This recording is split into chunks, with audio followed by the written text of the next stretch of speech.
Hola a todos. Esta oportunidad es hablar acerca de la biodisponibilidad y toxicidad de los microplásticos para las especies de peces. Empezaré hablando de nuestro actor principal, que en este caso son los microplásticos. ¿Qué son los microplásticos? Estas son partículas con un tamaño menor a los 5 milímetros. Esto básicamente provienen de plásticos más grandes, como lo pueden ser las bolsas, las botellas o algunas redes de pesca. Año tras año, billones de toneladas de estas partículas terminan en las aguas globales, afectando gravemente los biomas marinos y las especies de peces que estas trae consigo. A día de hoy se conoce que, si bien estos microplásticos pueden tener consigo contaminantes, los cuales cuando son ingeridos por los peces pueden tener un efecto negativo, hoy también se conoce que estos microplásticos pueden alterar la biodisponibilidad de estos contaminantes, es decir, que pueden alterar y en este caso disminuir la concentración disponible de estos contaminantes para que estos ya no causen un efecto tan negativo sobre los peces. Es por ello que a través de este póster lo que trataré básicamente es de describir y destacar el impacto de los microplásticos en las aguas globales y en las especies de peces, haciendo énfasis en sus repercusiones toxicológicas y de biodisponibilidad con respecto a ciertas sustancias contaminantes. Ahora, yéndonos al apartado de metodología, básicamente la información que nosotros obtuvimos fue recuperada de la base de datos de la Web of Science, que es un servicio en línea el cual nos brinda información científica, ya sea libros, artículos, entre otras cosas. La información que nosotros obtuvimos dató del año 2019 en adelante, donde finalmente se usó alrededor de 30 fuentes para mostrar los resultados que presentaremos a continuación.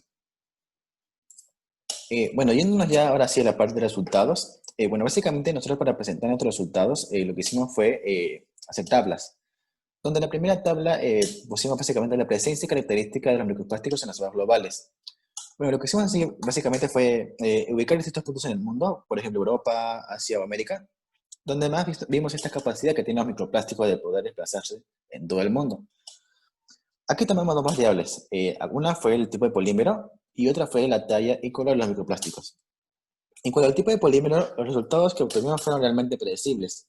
Por ejemplo, las partículas que más encontramos fueron las partículas de polietileno, polipropileno, poliéster y poliestireno, las cuales son muy usadas porque son plásticos muy simples y de muy bajo costo y que se usa para la producción masiva, por ejemplo, de bolsas o botellas, como mencionamos anteriormente. Ahora, en cuanto a la talla y el color, esta variable también es muy importante, ya que es debido a estas características que estos microplásticos son constantemente confundidos con fuentes naturales de alimentos de los peces, ya sea organismos planctónicos que usualmente suelen medir menos de 2 milímetros, o algunos animales pequeños. Yéndonos ya a la tabla 2. En la tabla 2 básicamente analizamos los efectos toxicológicos de los microplásticos. Cuando los microplásticos ingresan a los peces, estos causan una serie de daños.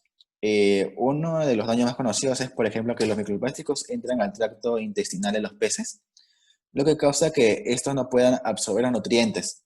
Y esto causa un problema en su crecimiento o incluso también los puede llevar a la muerte.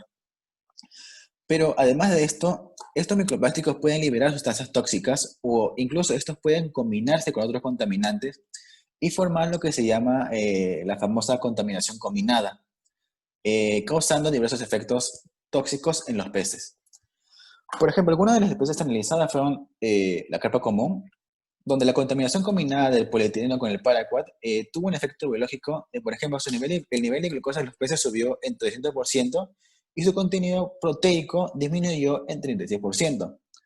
Asimismo, otra especie analizada fue la lubina europea, donde la contaminación combinada de microfilas fluorescentes y mercurio causó que la velocidad se redujera en 87% y su resistencia se redujera en 64%.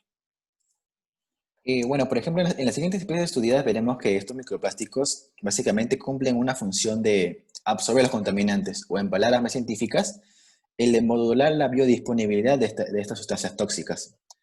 Por ejemplo, viendo aquí la especie de pez cebra, vemos que la interacción del PVC con el fenantreno y el etilestradiol tiene un efecto biológico de, por ejemplo, disminuir la concentración del fenantreno en 33% y del etilestradiol en 48%. Siendo, por ejemplo, el fenantreno un hidrocarburo que cuando es consumido por los peces puede causar efectos tóxicos agudos en ellos o incluso matarlos. Y el etinestradiol, por ejemplo, es un estrógeno que cuando es consumido por los peces, tiene efectos negativos sobre sus células germinales. Asimismo, otra especie estudiada fue el gobio común, donde la interacción del PVC con la velacfacina y la desmetilvelacfacina, esto también hizo que estas sustancias disminuyan, haciendo que el tiempo de vida de la especie, de este caso el gobio común, incremente. Y bueno, yendo ya a la parte de conclusiones, bueno, básicamente lo que podemos concluir es que si bien es cierto los microplásticos pueden tener ciertos efectos positivos, como por ejemplo el alterar la biodisponibilidad de las ciertas sustancias tóxicas en los peces, sus efectos negativos siguen siendo mucho mayores. Estos microplásticos, ya sea solos o en interacción con sustancias contaminantes, siguen siendo los responsables de causar diversos daños en los peces o incluso matarlos. Es por ello que mejorar nuestros hábitos de reusar, reutilizar y reducir, acompañado de un sistema de reducción de plásticos responsable, será importante para mantener la vida de las especies de peces en el mundo. Muchas gracias.